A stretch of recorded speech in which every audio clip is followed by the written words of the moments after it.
चक्रधर स्वामींचे भक्त नाना वेळी नामस्मरण करायचे. आपण कमीत कमी आपण 1-2 प्रहर नामस्मरण केलेच पाहिजे असे आवर्जून सांगितलेले आहे. एकदा सर्व भक्तजनाला असं वाटत होते की आम्ही पण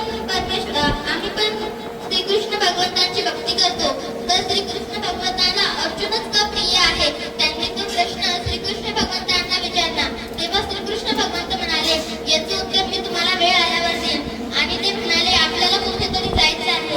आणि ते त्या सगळ्यांना घेऊन अर्जुनाच्या महलात गेले. तेव्हा अर्जुन हे शयन कक्षामध्ये झोपलेले होते. शयन आणि तिथं अशी मंद ध्वनी येत होती, श्रीकृष्ण श्रीकृष्ण अशी ध्वनी येत होती. तेव्हा श्रीकृष्ण भगवंत म्हणतात, एकाही ध्वनी कुठून येत आहे. तेव्हा अर्जुनाच्या रोमातून श्रीकृष्ण ही ध्वनी येत होती. हे सगळे बघून सर्व भक्त आश्चर्यचकित झाले. आणि श्रीकृष्ण भगवंत म्हणतात की अर्जुन हे माझे सदोसदी नामस्मरण करतो. तो माझा नामस्मरण वेगळा नाही, म्हणून मला अर्जुन हा प्रिय भक्त आहे. एकदा लीला चरित्रांमध्ये स्वामींची मंगरूळची लीला आहे. स्वामींचे भट्टोबास साबुदेव भट्टोबास हे भक्त आहेत. ते बाईसा त्यांना म्हणतात, जा स्वामींचे वस्त्र धुवून आण. आणि ते वस्त्र धुण्यासाठी जातात, वस्त्र वाळू घालतात, वस्त्र वाळण्यासाठी ठेवतात. तेव्हा ते खेळ खेळतात, ओलसर मातीच्या गुंफा बनवतात आणि त्यांना नावं देतात. हे साबुदेव रावळांची, ही गुंडम रावळांची. तेव्हा स्वामी येतात. स्वामी फारच प्रसन्न होतात आणि स्वामींची सावली त्यांच्या अंगात पडते. तेव्हा ते स्वामी म्हणतात, फार सुंदर खेळ खेळत आहेत, असेच खेळ खेळतो.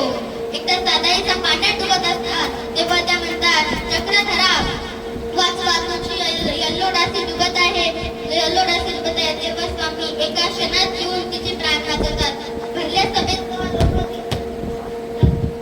सभेत जेव्हा द्रौपदी संकटात असते, तेव्हा श्रीकृष्ण भगवंत येऊन तिला सहाय्य करतात. तेव्हा ती म्हणते, तेव्हा एवढा उशीर का केला. तेव्हा श्रीकृष्ण भगवंत म्हणतात, तू मला अगोदर आठवलेच नाही. अशा प्रकारे परमेश्वर आपल्या भक्तांना सहाय्य करत असतो. जेव्हा लग्न झालेली स्त्री जेव्हा आपल्या पतीचं नाव घेते, तेव्हा त्या पतीला किती अभिमान येतो. तो आयुष्यभर तिचा सांभाळ करतो. तर आमच्या स्वामीला किती अभिमान येत असेल याचा तुम्ही विचार करा. म्हणून स्वामींनी नामस्मरणाचे 10 अध्याय सांगितले आहे. नामे वेद, नामे बोध, नामे अनुसरण, नामे स्मरण, नामे सकळ निरोध परिहरी, नामे वार घरी, नामे पडते आकाश घरी, नामे सहाय्य करी, नामे विघ्न हरी. एवढे बोलून मी माझे 2 शब्द संपवते. माझ्या सर्वज्ञ श्री चक्रधर स्वामी की जय. यानंतर आपले मनोगत व्यक्त करायला येत आहे भक्ती सरकटे. देवा तुला मी आता काय देऊ, चरणावरी मी तुझ्या काय ठेवू.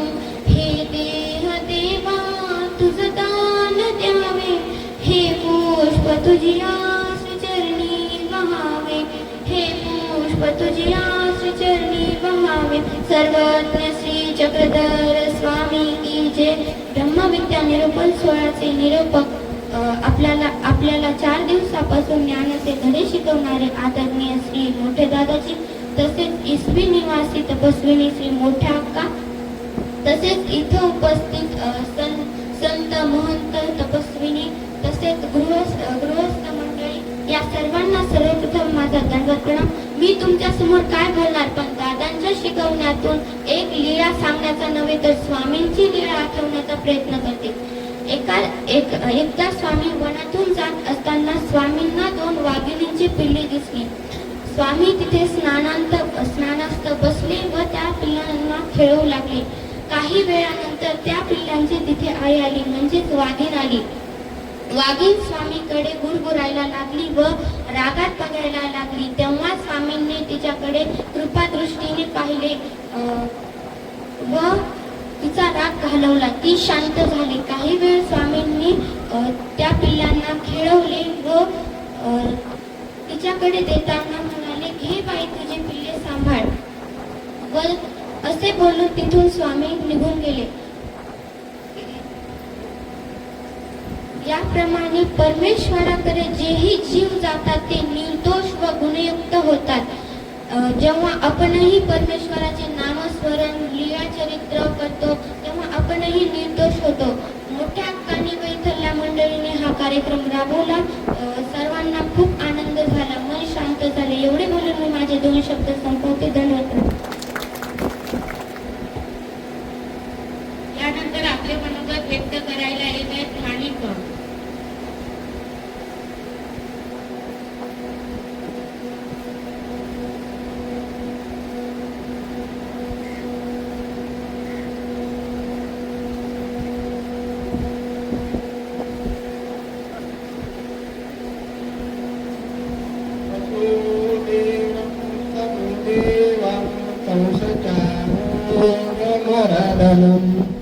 देवते परमानन्दनं कृष्ण वन्दे जगद्गुरु कृष्ण वन्दे जगद्गुरु श्री गोपाल कृष्ण महाराज की जय. दत्तात्रेय महाराज की जय. श्री चक्रपाणी महाराज की जय. श्री गोविंद प्रभु महाराज की जय. सर्वात्म श्री चक्रधर स्वामी की जय. दंडवत सर्वांना दंडवत प्रणाम. दादाजींना दंडवत प्रणाम. दंडवत मोठ्या कारणा दंडवत प्रणाम. आता वास्तविक पाहता आता सर्व तिथं तपस्विनी सर्व माझ्यापेक्षा ज्ञानवान आहेत बाबा आणि भिक्षुकवृंद सुद्धा खूप ज्ञानवान आहेत. आता मी काय बोलणार, पण आता थोडं असो काहीतरी थोडं बोलायचं म्हणून बोलतो आहे. जर आता आपण आजपर्यंत या 4 दिवसामध्ये जे ऐकलेलं आहे, आता बाबांची जे प्रवचनाची जी सर्व व्याख्यान आहे हे तर आपल्या आता ज्या ज्या लहान मुलींना जर समजतं तर आपल्या सर्वांना समजण्यासारखंच आहे. आणि त्याची सांगण्याची शैली सुद्धा अशी आहे की प्रत्येक शब्दाचा अर्थ सडेजोड आणि आपल्या भाषेतून सांगतात. कारण भाषण करतो कोणी बी, सांगतो कोणी, पण लीळा समजून कशा प्रकारची द्यायची आणि कशा प्रकारचं आपल्यासारख्या अधम जीवांना समजेल अशी ही सांगण्याची त्यांची शैली जी आहे हे सर्वांना खरोखरच ज्यांना काही स्वामीच्या ठिकाणी लीळा वाचण्याचा काही समजा वाचावाशी वाटत नसत किंवा ऐकावाशी वाटत नसत अशा जीवांना पण त्या अभ्यासाकडे वळावं असं वाटते. कारण ती सांगण्याची पद्धतच तशी आहे खरोखर. त्यामुळं मला तर त्याच्यापासून खूपच प्रकारचा एक आत्मानुभव आलेला आहे. म्हणून आणि बाकी प्रवचन तर आपण युट्यूबवर ऐकतो. मी सुद्धा जेवण करण्या अगोदर युट्यूबवर प्रवचन ऐकल्याशिवाय जेवण सुद्धा करत नाही, कारण मी लावतो म्हणजे लावतो. तर अशा प्रकारचं हे आज आपण या 4 दिवसामध्ये 20 कडव्याचा जो आपण पूजावसर ऐकला आणि त्याबरोबरच स्वामींनी सूत्रपाठातला सायंकाळ पूजावसर घेतला. त्या दोन्हीची सांगड कशी घातली ती बघा. आणि जसं भट्टोबास निरीवासाच्या हाता जाती पूजात्री वनती बाईचा हाती ती अलंकार कुंभेत बसती अशा प्रकारचे ते कडवं घेऊन पुन्हा इकडं कडवं आणि गद्यरूप आणि पद्यरूप दोन्ही प्रकारचा अर्थ असा संक्षिप्त आपल्या ठिकाणी केलेला आहे. त्यामुळे खरोखर एक असं रहस्यमय मनामध्ये हृदयामध्ये अंतकरण भरून येतं. आणि असं आपण कितीही जरी पैसे ओतले काही केलं असं ज्ञान मिळणं फार कठीण आहे. कारण ज्ञान ही अशी एक, कारण जरी दास्यमोचक सांगितलेलं आहे तसं ज्ञानही मोचक आहे. आणि खरोखर अशा आपल्या दारांना परमेश्वर काय देणार नाही. म्हणून आता एवढ्या मोठ्या अनेक त्यांच्या भागामध्ये त्यांची चाललेली अशी व्याख्यान मला, त्यामुळे कितीतरी जीवांना आपोआपच त्यांचा उद्बोधक होतो, वेध लागतो आणि भाग्यवान बोधही होत असे. म्हणून आज आपण जे हा पूजावसर आपण सर्वांनी ऐकला, मी वास्तविक पाहता भिक्षुकासाठी किंवा आचार्य लोकांसाठी नाही म्हणत मी, त्या आचार्यांच्या लोकांसाठी, पण आमच्यासाठी जे आदम जीव आहे त्यांना घरी जाऊन तो पूजावसर अक्षरशः आपण वाचायचा आणि खरोखर एका कडव्याचा अर्थ करून पाहायचा. बाबांनी काय सांगितलं आपल्याला, की कुठपर्यंत ते आत्मसात होतो आणि आपण खरोखर काय करू शकतो. अशा प्रकारे पूजा अवसरच नाही तर जी लीला असतील किंवा कोणत्या प्रकारचं आपण जे सूत्रपाठ घेतो त्यावरून सुद्धा त्याचा अर्थ आपण अगोदर आपल्या मनानुसार आपण स्वामींच्या वचनानुसार कशा प्रकारे अर्थ होईल. आणि जर नसत जमत तर आपल्यापेक्षा जे काही आपल्या घरी भिक्षुक येतात, आचार्यवंत येतात, त्यांना सुद्धा ते नम्रतेपणे विचारून आपण ते घ्यावं, म्हणजे आपापच ज्ञानवृद्धी वाढते. आणि म्हणून वास्तविक मी साध्या आपल्या जे यजमान लोक आहेत त्यांच्यासाठीच बोलतो आहे, भिक्षुकासाठी नाही. ते आमच्यापेक्षा वडील आहेत, कारण मी अनुसरणच घेतले नाही. समजून उमजूनच जर ज्ञान असूनही जर तो मनुष्य तसा वागतो त्याला ज्ञान म्हणता येईल का? कारण तो आत्मसात झालेला नाही, कुठेतरी उणीव आहे. काही म्हणतात की नाही बा काहीतरी अडथळा असेल, अडथळा दोष असेल, परमेश्वराने प्रार्थना करावं. ते बरोबरच आहे, खरं आहे ते. पण देवाला प्रार्थना करण्यासाठी जीवाची सुद्धा अतिशय कळ त्या ठिकाणी महत्वाचा असतो. आणि त्यांचा जे काही त्याची अवलंबन वृत्ती आहे, म्हणजे जे आपली लेकरा बाळा मुला बाळा किंवा आपली ममता आहे, हे त्याला त्यागावी लागणार आहे. आणि जरी त्याग केला, मी ते विचार करतो की आपण ज्यावेळेस एक दीक्षा घेतो आहे आणि दीक्षा घेतल्यानंतर आपण अवलंबन का करतो बरं? एवढं अवलंबन आपण क्षणाक्षणाला किंवा दुसऱ्या तिसऱ्या जे आपण आपल्या मुलाबाळांची चौकशी करतो, याबद्दल माझ्या मनाला थोडा त्याचा विचार येतो आणि मी एकाग्र त्याच्यावर विचार करतो. मग आता आपण दीक्षा आपली किती दिवस चालते याची, आपण अनुसरणाकडे कधी जायचं, या विचाराने मी तसाच राहिलो. म्हणजे अशा प्रकारची ही अवस्था माझी निर्माण झालेली आहे. वास्तविक पाहता मला काही कोणत्या प्रकारचे अडथळे नाहीत आहे, पण चला बा आपण तरी कशा प्रकारच्या गृहस्थाश्रमामध्ये आपण आचार करू शकतो, आपण तिथपर्यंत स्थित आहोत. आपल्याला कोणी जर विनाकारण बोललो तर आपण त्याची जी बोलण्याची शक्ती आपण पचवू शकतो का? जरी तो विनाकारण जरी बोलत असेल तरी आपण त्याच्यावर विजय मिळवू शकतो का? मग मार्गात गेल्यानंतर आपण भांडण त्यांनाच करणार का? अशा प्रकारचे अनेक प्रश्न माझ्या मनामध्ये निर्माण होतात. जर तिथे जाऊन जर अशा प्रकारचा आपला अविधी होत असेल आणि आपण जर भिक्षुका संघ अनेका संघ जर असं उपाधी करत असो थोड्या वेळून, तर मग आपली दीक्षा म्हणावं का संन्यास म्हणावं, हाही प्रश्न माझ्या मनामध्ये उपस्थित होतो.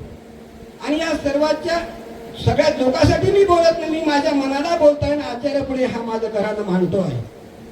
आणि म्हणून या सर्व विचारामुळं मी जेवढं होईल अशा आचार्याचे मुखातून ऐकलेलं ज्ञान आणि स्वयं स्वतःच्या कृतीतून जेवढं आकलन करता येईल एवढं मी करण्याचा प्रयत्न माझा चालूच आहे. आता अशा आचार्यांचं माझ्या पाठीमागे जर खरंच आशीर्वाद असेल तर मला ते समोरचं कार्य घडलंच आणि घडणारच, हे यात काही शंका नाही. पण मला एक खंत अशी वाटते बाबा समाजामध्ये की दीक्षा तर होतं, पण त्या दीक्षेमुळे अनेक लोकांच्या त्या आचरण पाहून अन्य लोक धर्मावर बोट ठेवतात. ही माझ्या मला खंत निर्माण होते. स्वामी तर म्हणतात की आपण स्वतःच पाहावं, ही बरोबर आहे. पण आमच्यासारख्या गृहस्थाश्रम आचरण करणाऱ्या माणसाने अनेकाशी तोंड देत असतात. कोणी आपल्या अंगावर ओलांडून जावं, तो पाहिजे काय करायचा, आपण कितपत आत्मसंयमन करू शकतो, आपण त्या बाळकांना कितपर्यंत समजावू शकतो, आणि तरच आपण त्या अनुसरणाकडे जाऊ शकेल. नुसतं पोटी ज्ञान असून काही फायदा होणार नाही.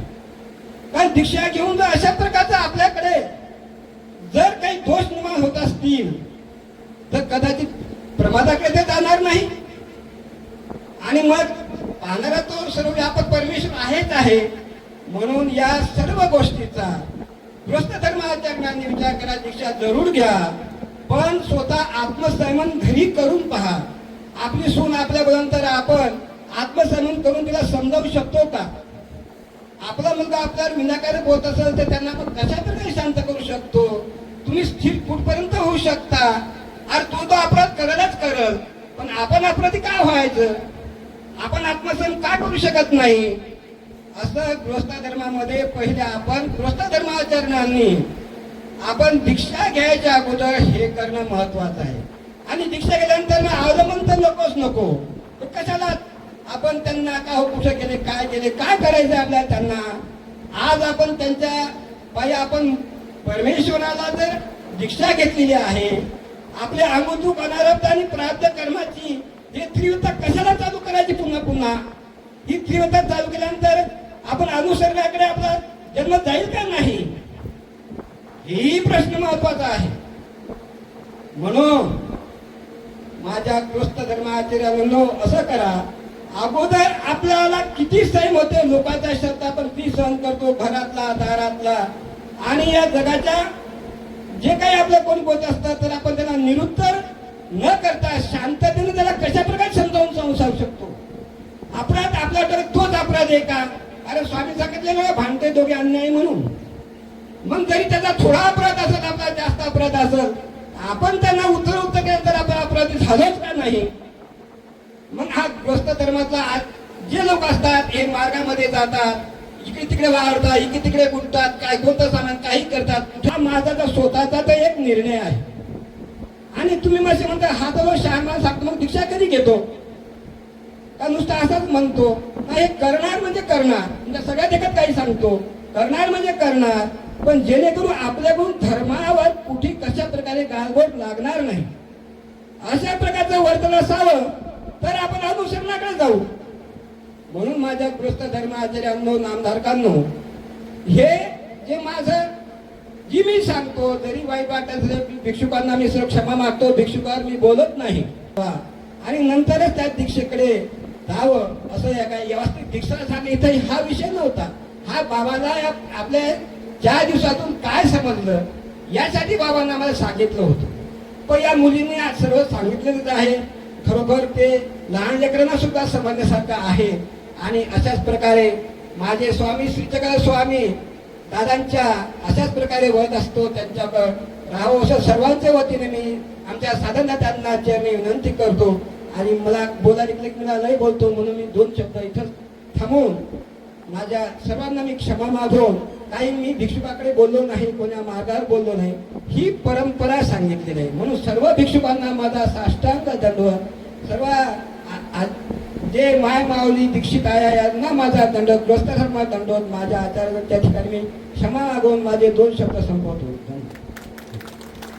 सूर्याला आग आहे, चंद्राला डाग आहे. प्रेक्षक हो कार्यक्रम छान चालला आहे तर टाळ्या वाजवणं भाग आहे, टाळ्या वाजवणं भाग आहे.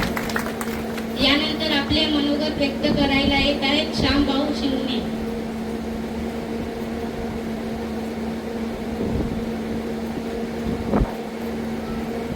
आपल्या कार्यक्रमाचे प्रवचक पूजनीय ईश्वर भक्त श्री सागर बाबा जितळेगावकर, उल्हासनगर, मुंबई त्यांना दंडवत प्रदान करतो. तसेच आपल्या मार्गाच्या संचालिका अश्विनी अक्का यांना सुद्धा दंडवत करतो. आणि सुरुताई त्यांचे सुद्धा आभार मानतो की त्यांनी असा सुंदर कार्यक्रम मागच्या वर्षीपासून सुरुवात केली आणि यावर्षी सुद्धा त्याला कंटिन्यू केलं. कार्यक्रम हा सतत राहावा. अक्का सुद्धा त्या दिवशी आल्या आणि अक्काने सुद्धा या कार्यक्रमाचं गुणगान केलं की असा सुंदर कार्यक्रम आपण ठेवता. आणि हा कार्यक्रम ठेवत असताना उन्हाची सुद्धा तमा तुम्ही बाळगली नाही. अक्कांना खूप आश्चर्य वाटलं की एवढ्या उन्हात तुम्ही हा इतका सुंदर कार्यक्रम कसा करता. दादांना सुद्धा त्यांनी आग्रह केला की तुम्ही पुढच्या वर्षी हा कार्यक्रम हिवाळ्यात ठेवा, कारण तुम्हाला सुद्धा खूप त्रास होतो. आम्ही ऐकणाऱ्यापेक्षा तुम्ही प्रवचक जे यांना खूप जास्त त्रास होतो. दादांनी सुद्धा आपल्या प्रवचनामध्ये ते सांगितलं की तुम्हाला त्यांना सुद्धा खूप त्रास होतो. आपण ऐकणारे तर आहेच खाली बसलेलो, परंतु त्यांना खूप त्रास होतो. आणि इतक्या दुरून येत असताना दादा विनामूल्य आपणास ज्ञान सतत देत असतात. युट्यूबवर कोरोनापासून दादाचं सतत प्रवचन चालू असते आणि दादा प्रवचन करत असताना अतिशय संयमानं आणि शांततेनं आपल्याला या प्रवचनाबाबत सविस्तर सांगत असतात.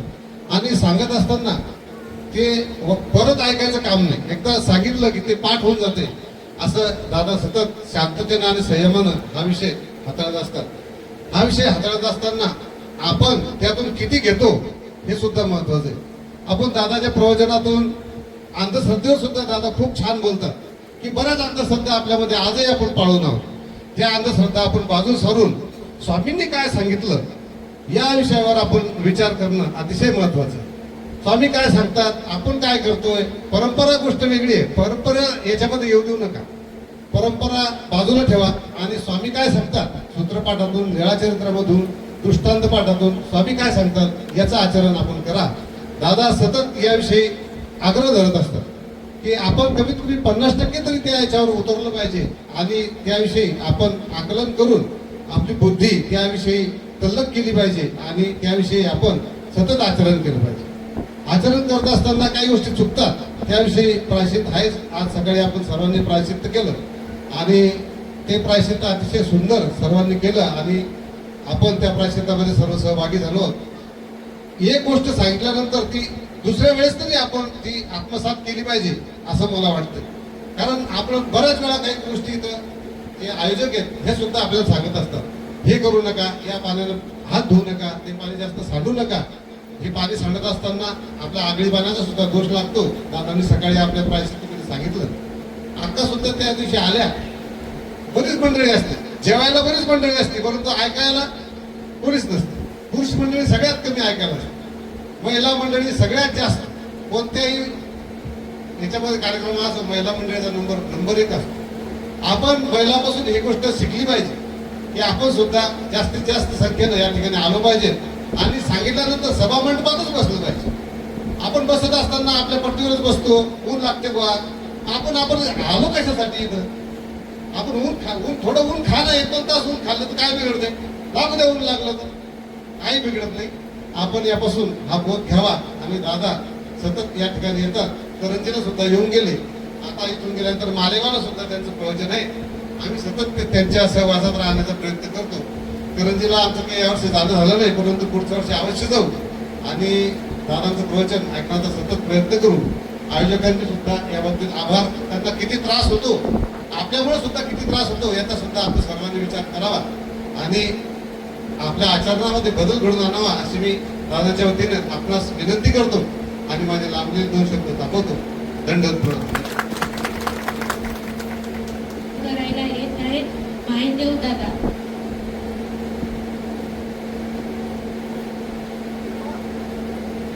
भाईदेव दादा.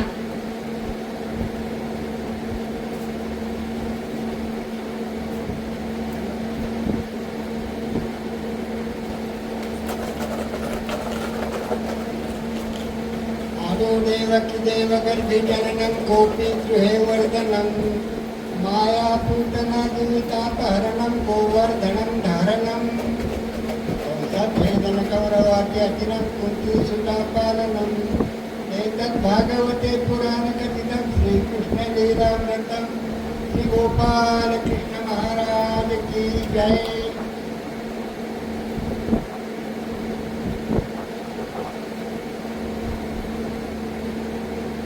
परब्रह्म परमेश्वर सर्वज्ञ श्री चक्रधर प्रभू यांच्या माध्यमातून आपण मूर्तीवर्णन समजून घेऊन राहिलो. आज 5 दिवस झाले आणि तो परमेश्वर जीवाचा उद्धार व्हावा म्हणून वाढोवाढी जीव घेती. तरी आपण रोजच्या आपण मोठ्या बाबांच्या मुखातून मंजूळवाणीतून जो प्रश्न निघतो तो अतिउत्तम ज्ञानाचाच निघतो आणि त्याचं व्याकरण सुद्धा ते पुन्हा करून दाखवतात. तो आनंद आपल्याला 5 दिवसापासून ऐकायला मिळतो. त्यामुळं माझं तरी मन इतकं खुश झालेलं आहे की आणखीन कार्यक्रम जर लांबला असता तर 2 दिवस तर बरं वाटला असो काही असतो. पण मला एक छोटीशी लीळा आठवली ती मी आपणासमोर 2 शब्दामध्ये सांगतो. एकांक काळामध्ये स्वामी श्री चक्रधर प्रभू जीवाचा उद्धार व्हावा या उद्देशाने परिभ्रमण करीत असताना सुरुवातीला 22कडे पैठणला जाऊन पोहोचले. त्यावेळेस त्यांना पहिली शिक्षिका मिळाली आहे. 22ला त्रिदोष होता. 3 गोष्टीचा फार अभिमान होता. परंतु स्वामी तिच्या दारी गेल्यावर तिची ती पूजा करून घेणं चालू होती. जे काही गृहकार्य सांगावं स्वतःची पूजा करून घ्यावी. अशा दरम्यान स्वामी त्या ठिकाणी पोहोचले. तर बाई सांगा त्या गृहकार्याला सांगितलं की ते पाय पुसणं बसायला टाक बाबा. पाय पुसणं बसायला टाकले, त्याच्यावर स्वामी विराजमान झाले. पण अजिबात मनाला ते संकोचित झाले नाही. एक दिवस झाला, 2 दिवस झाले आणि तिसऱ्या दिवशी त्याच अवस्थेमध्ये स्वामी बसलेला असताना काही त्यांना पूजा करून घेण्याला सुरुवात केली. पण ते अधूनमधून स्वामीकडे बघत होती. देवाची आणि तिची नजरेवर नजर झाल्याबरोबर तिच्या मनातला जो विकार होता स्वतः करता हा निरसन झाला. थोडासा गाईच्या देवाला जशी व्याघिणी आली होती डोंगरावर आणि तिच्या पिल्ल्याजवळ स्वामी येऊन पोहोचले होते, त्यावेळेस वाघिणीने दुरून बघितलं की माझ्या पिल्ल्याजवळ कोण पुरुष आहे, आत्ताच्या आता जाऊन त्याला पहिल्याने खाऊन टाकते. रागाने वाघीण त्या ठिकाणी यायला निघाली. धडकत जशी जवळ येईल तसा तिचा मनातला राग कमी होत गेला. मालक जसा शेतातून कुत्रा येत असतो आणि मालकाच्या जवळ बसत असतो, त्याप्रमाणे स्वामीच्या जवळ 5 हाताच्या अंतराने ती वाघीण बसली. ती पुळा घालून आणि देवाकडे नजर टाकली. मग देवाने त्या पिल्ल्याला खेळवलं आणि एक पिल्लू हातात धरून जा आपल्या आईकडे म्हणून सोडलं. ते पिल्ले दोन्ही गेले. नंतर स्वामी त्या ठिकाणावरून परिभ्रमणाला सुरुवात झाली. जोपर्यंत स्वामी दिसत होते तोपर्यंत वाघिणीची नजर देवावरती कमी झाली नाही. त्या दिशेकडे डोळे टक्क लावून त्याने पाहत होते. म्हणून मनुष्याला असो, प्राण्याला असो, राग हा ही जिन्नस नाही. प्रेम भावाने परमेश्वराकडे जर नजर रोज आपण पाठीत गेलो, ऑटोमॅटिक भाव वाढते. भाव वाढणं म्हणजे परमेश्वराकडे जाण्याची वाट दिसते.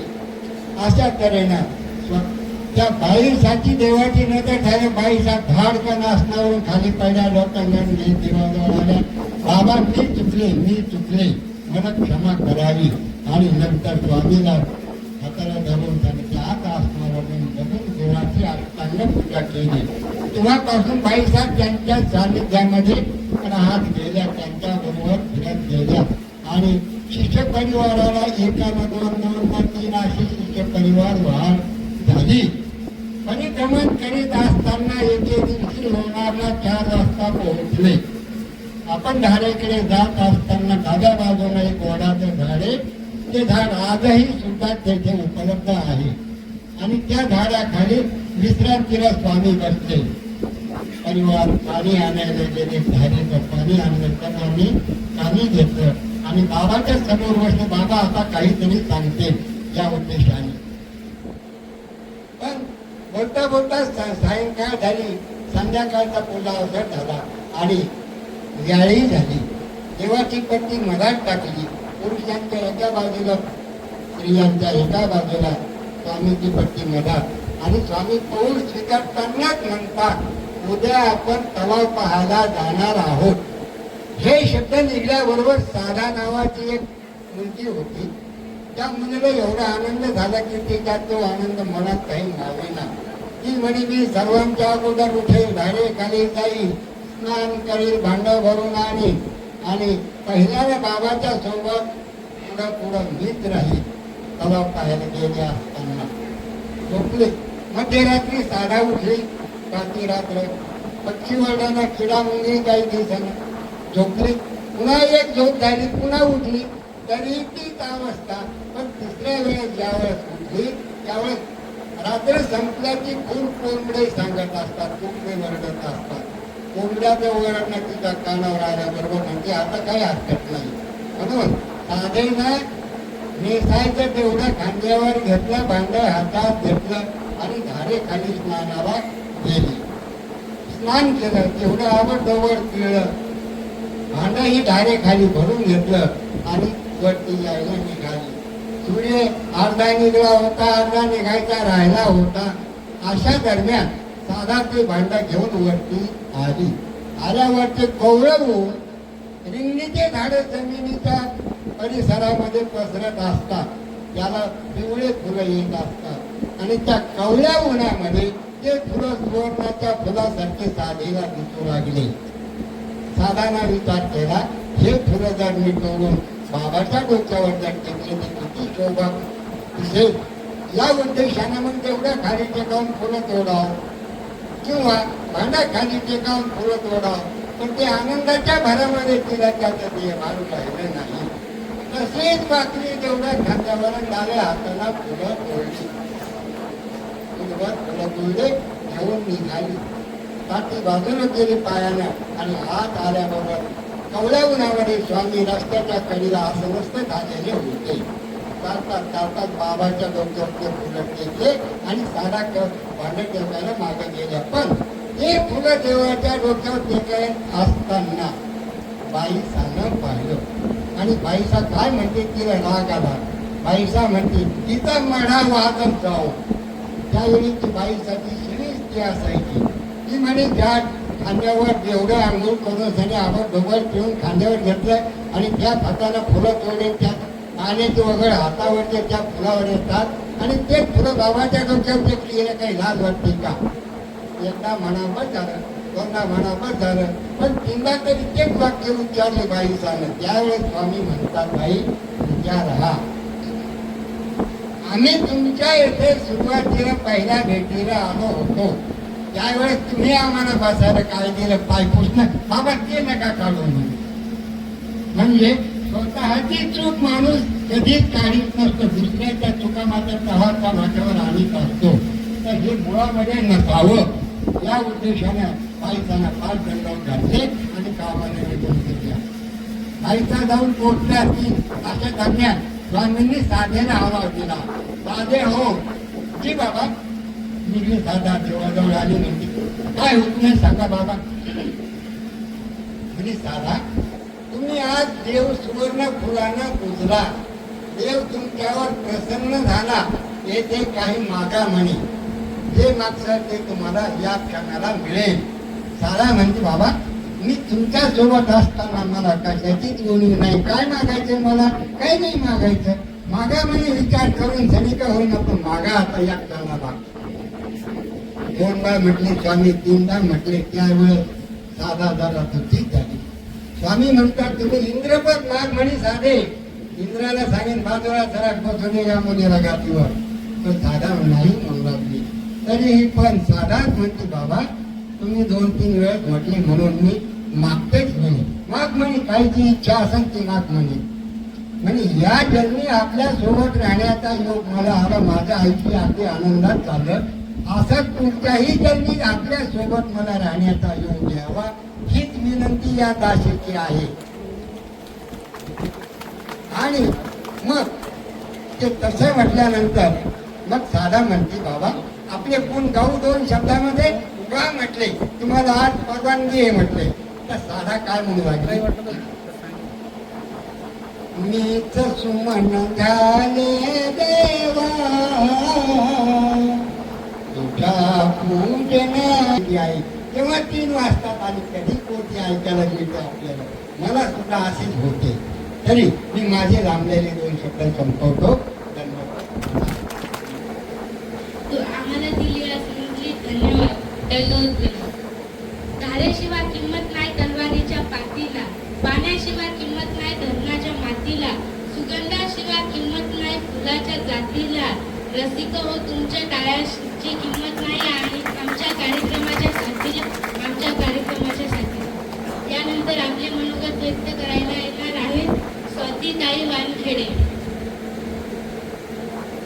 स्वातीताई वानखेडे.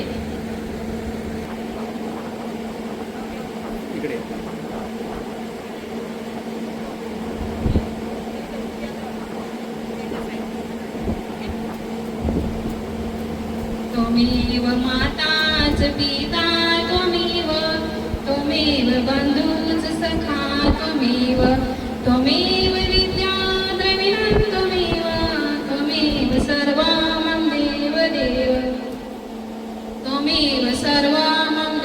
देव. मंचावर आदरणीय दादांचा दंडवत प्रणाम. भिक्षुक बाबा, वास्तविक नामधारक, सर्वांना माझा दंडवत प्रणाम. लीळा वगैरे काही सांगणार नाहीये मी, तर सगळ्यांनी सांगितले लीळा, छोट्या मुलींनी, बाबांनी, त्यामुळे मी जास्त वेळ पण घेणार नाहीये. वेळ कमी आहे आपल्याकडे आता. गेल्या मागच्या वर्षीपासून ते कार्यक्रम सोनूताई आता आयोजन करत आहे. आणि दादा पण छोट्याशा विनंतीवरून इथे येत आहेत. त्यांना उन्हाळ्याचा खूप त्रास होतो. अल्पशा विनंतीवरून दादा इथे येतात. त्यांना खूप त्रास होतो उन्हाचा आणि आमची जशी पाहिजे तशी सोय पण आम्ही करू शकत नाही. आपण सर्वांनी सहकार्य केलं, सगळे इथे आले, सर्वांनी सहकार्य केलं आणि असंच कार्यक्रम आपण पुढे पण घेत राहू. फक्त एवढ्या उन्हात नाही घेणार कारण उन्हाळ्याचा खूप त्रास होतो. दादाचं प्रवचन मी मोबाईलवर पण ऐकत असते आणि त्यामुळे मला खूप ज्ञान झालं, म्हणजे माहिती झाली. अगोदर मला काहीच माहिती नव्हती, पण दादामुळे मला खूप धर्माची माहिती झाली. त्यासाठी दादा धन्यवाद. दादांनी हा खूप छान उपक्रम चालू केलेला आहे संकल्प आध्यात्मिक कार्यक्रमामध्ये. दंडवत प्रणाम.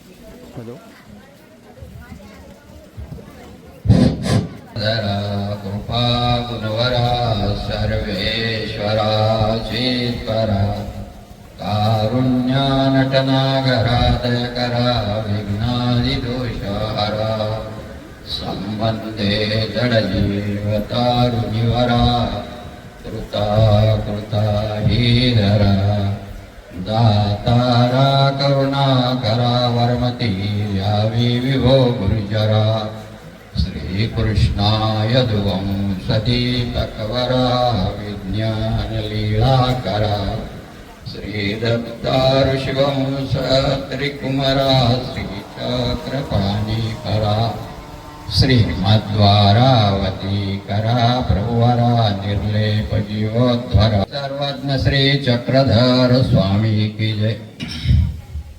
आज 5-6 दिवसापासून आपण या ईश्वीच्या ठिकाणावर आपण सर्व ग्रामस्थ मंडळी संत महंत इकडं आपण उपस्थित राहिलेलो आहेत आणि सागरदादांच्या अमृतवाणीतून जे काय आपल्याला इथं प्राप्त झालेलं आहे.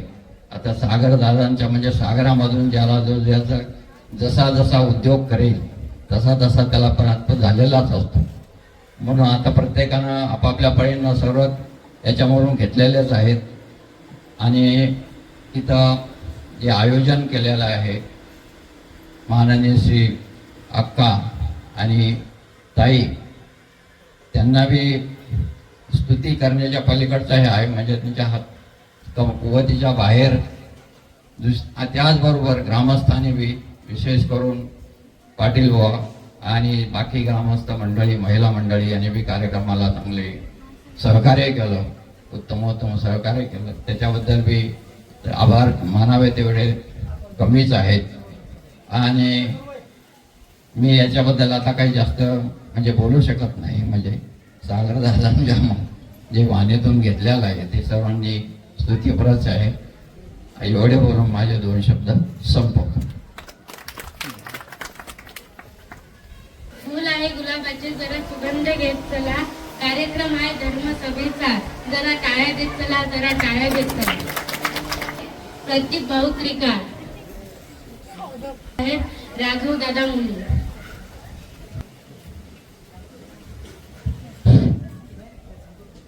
प्रवाचक श्री सागरदादा यांना माझा दंडवत, अक्कांना दंडवत, इथे सर्व उपदेशी दीक्षित महिला पुरुषांना माझा दंडवत. मी तुम्हाला एक औसा मातीची वेळ सांगतो. पुणे जिल्ह्यामध्ये एक थाळनेर गाव आहे, तिथं औसा माता त्या थाळनेरची होती.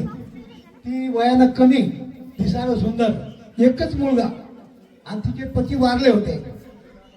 आणि मग ती अशीच एक जोगी आला घरी, त्याला कृष्णाचं गाणं म्हटलं तर तिला थोडंसं वाढायकडचा टोपं वर्ग वाढून त्याला वाढले. तर तो मुलगा घरातून म्हणतो, आई असं जर तू जर दान करशील तर मी खायचं काय नाही. मग ती स्वाभिमानी होती, तिला मग तशीच ती निघाली. सोबत आपलं सामान घेतलं, मात्रा आणि एक कुत्रा सोबत घेतला आणि ती गावाच्या बाहेर जाऊन एका देवच्या मंदिरात झोपली. तर तिला रात्रीची देवता स्वप्नात गेली आणि म्हणे, बाई तुझं काय झोपती म्हणे, तू तिकडे गंगा तीर्थात तुला परीच भेटल म्हणे. मग तुझी गंगा तिला गेली काऊर गावला तिथं कुंभाराच्या आई सामान वगैरे ठेवला आणि ती गंगेत पाय धुवायला गेली खाली जोगेश्वरी तिकडं. तिकडून एक ब्राह्मण आला तर ते रस्त्यानं भुकून आला, काय ते स्वामी, काय लावण्य, काय अवधार्य, काय ती मूर्ती श्रीमूर्ती म्हणे. मग जो एक चांगला होता तर तशीच हिंगणार, कोण रे स्वामी, कुठं असतात म्हणे. मग ती म्हणजे याला जोगेश्वर आलेले म्हणे, जोगेश्वर कोणतं गाव म्हणे, ही जरा होती स्वामी, तुझे एक झाडं उंच दिसतात ते जोगेश्वर आहे म्हणे. तशीच ती निघाली, सामान्य टाकून दिला. आला मग गेली एका देवतेच्या मंदिरात, तिथं ते स्वामी भेटले. तर ते जेवण करून शतपावली करू लागले. तर तिनं स्वामीला पाहिलं, मग तिला बाईसानं पटकं टाकलं.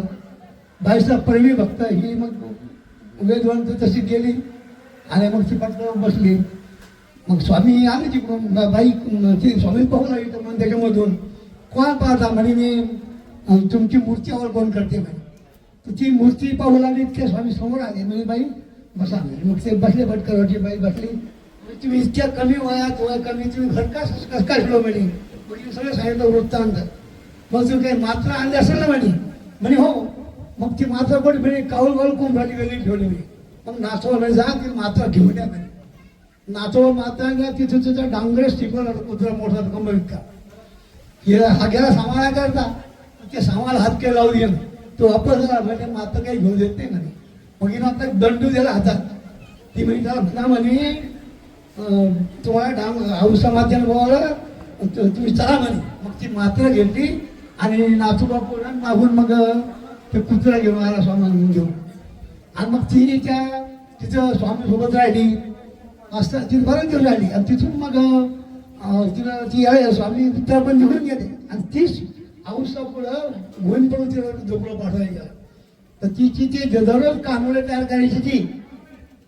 आणि तिने त्या देवतेला सांगितलं, ते एकदम चांगला प्रकाशित पडला. मग ते कानोळे त्या गोविंदपूर बाबा खायला द्यायची. एक दिवस माहीत म्हटली, तू रोज एक कानोळे देते म्हणे. ते कानोळे मी राहू जेवण कधी करतात म्हणे. मग तू देऊ नको म्हणे. येणार मी देणार नाही, मिळतोच दे म्हणे बाबा.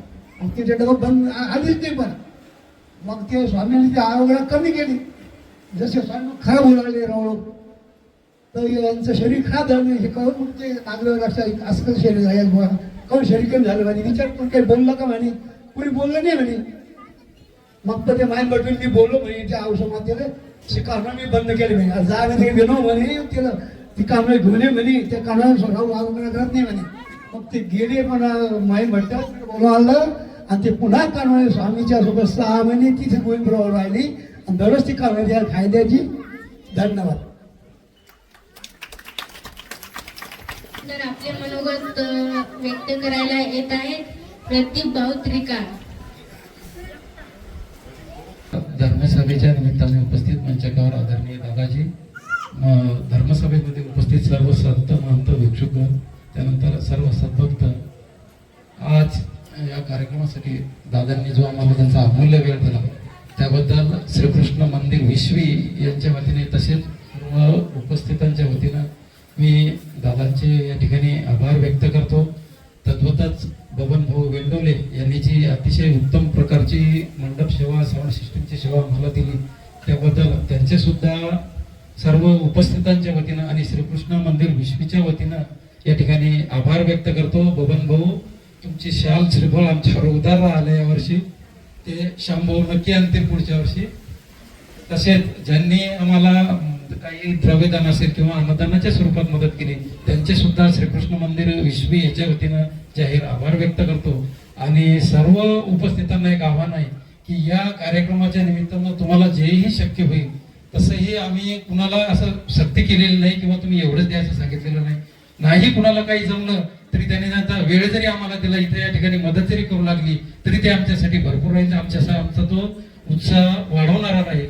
आणि पुढच्या वेळेचा कार्यक्रम शक्यतो आम्ही हिवाळ्यात घ्यायचा प्रयत्न करू. तरी